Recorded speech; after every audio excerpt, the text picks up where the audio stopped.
Ini agak horor ya. Jadi Kiai Moharor ini ngevlog ya dengan jenazah di sampingnya sambil disyuting itu. Wallahu alam, apa tidak memikirkan bagaimana perasaan keluarganya, atau mungkin itu sebagai barang bukti takut nanti mungkin diusut atau apa. Wallahu alam masalah itu ya. Saya tidak suka menghukumi perilaku orang. Jadi cukup kita bilang agak horor ya.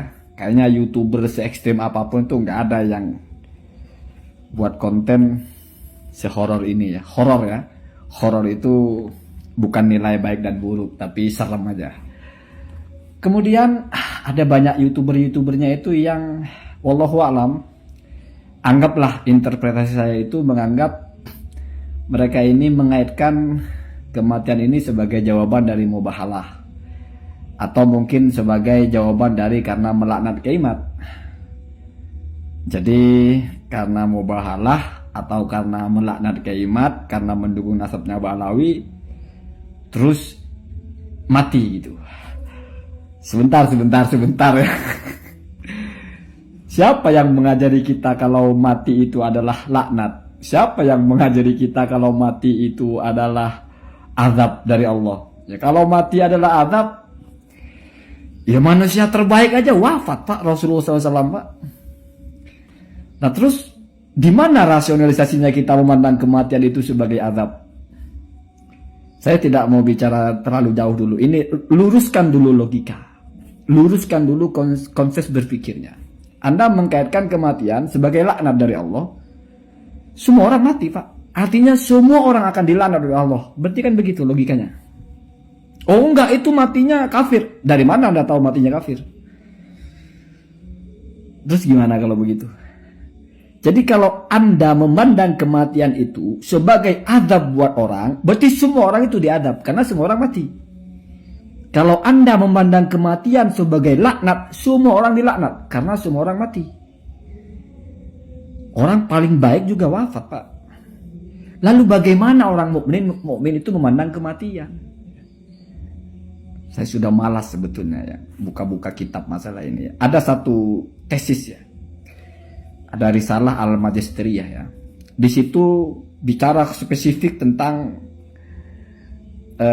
apa namanya itu? Iman kepada hari akhirat.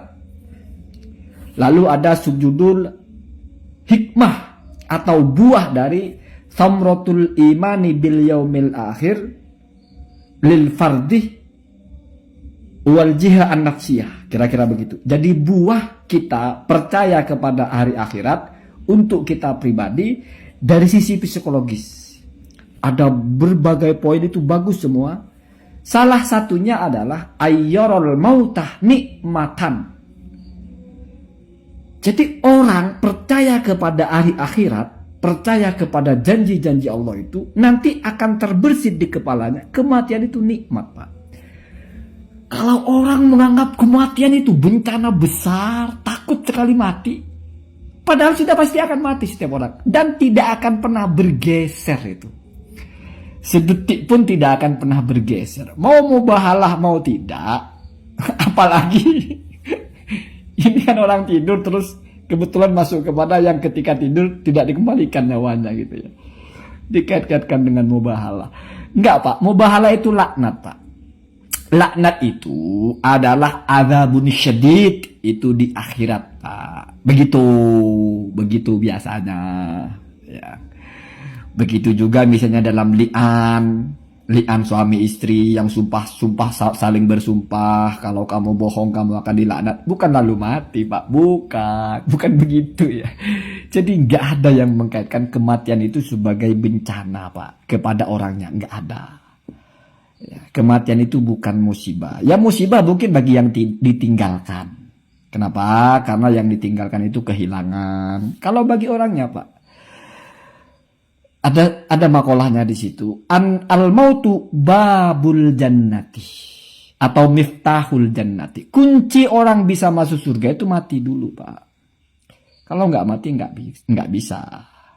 Ya apalagi orang mukmin gitu. Kenapa sih kita kepada saudara kita sudah wafat gitu, kok hilang empati gitu? Di mana sisi sisi kemanusiaan kita. Sebegitu bencinya gitu. Ada orang meninggal, ada orang keluarganya kena musibah, sedih. Hanya karena mungkin pernah buat konten melaknat Kiai Mat, saking cintanya kepada Kiai Mat, hilang empati kita itu. Saya tidak membayangkan kalau orang ini punya anak, punya istri. Sebegitu yakin nggak kamu Kiai Mat ini makhluk termulia sehingga yang melaknat dia langsung Allah bunuh gitu? Waduh, itu terlalu itu Pak, terlalu. Janganlah begitu. Kasihan ya, kasihan. Apa sih ya? Dapat apa begitu? Itu dapat apa gitu? Kok sampai menerobos ya? Sampai hilang sisi empatinya itu hilang itu. Orang mati mendadak itu menyedihkan. Ya. Bagaimana dengan kawan-kawannya? Bagaimana dengan ayah ibunya? Bagaimana dengan anak istrinya? Kenapa nggak sedikit saja berpikir ke situ? Kita jadiin konten, apalagi sampai ditayang-tayangin jenazahnya itu. Wallahu a'lam ya.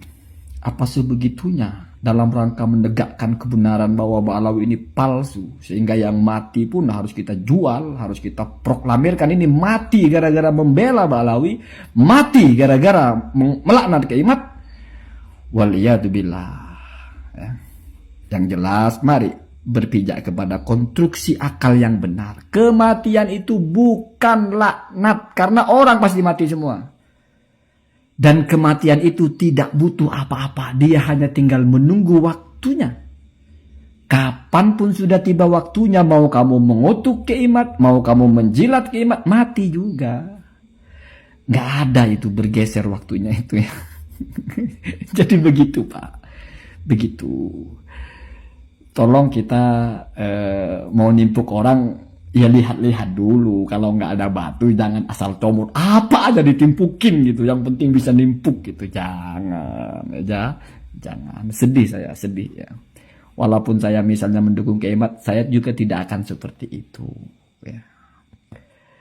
Mungkin kalian belum mengalami bagaimana orang-orang yang kalian cintai itu wafat tiba-tiba begitu. Mungkin kalian tidak merasakan bagaimana orang-orang yang kalian suka, yang kalian dekat dengan dia, yang sayang dengan kalian, keluarga kalian, Allah ambil secara tiba-tiba sehingga hilang empati kita itu. Kita manfaatkan momentum ini untuk buat konten. Wah, ini gara-gara mubahalah terjawab. Padahal mubahalah itu dua pihak Pak. Makanya belajar nahu lah setidaknya. Mubahalah itu saling bahalah gitu, saling bahal ya. Namanya fa'alah ya.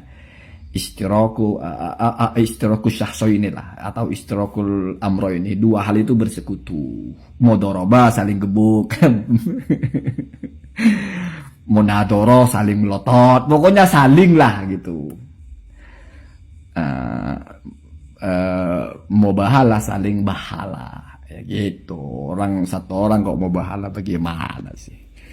Atau dilaknat Allah, dilaknat kok mati tiba-tiba. Dilaknat itu enggak begitu Pak. Dilaknat itu maksudnya disiksa oleh Allah. Kalaupun dikait-kaitkan dengan dulu kaum Ad, kaum Tsamud, itu kan bukan hanya matinya Pak, tapi memang Allah tunjukkan mereka itu disiksa, dihantam batu, ditenggelamkan ke bumi. Ya, ini orang tidur Pak, tidur. Terus Allah tidak kembalikan lagi nyawanya sehingga wafat. Disiksanya di mana? Dilaknatnya di mana? Kalau begitu Pak, ya semua orang yang mati berarti disiksa, dilaknat Pak. Gimana sih mikirnya ya? Gampang kan? Allahumma dina ada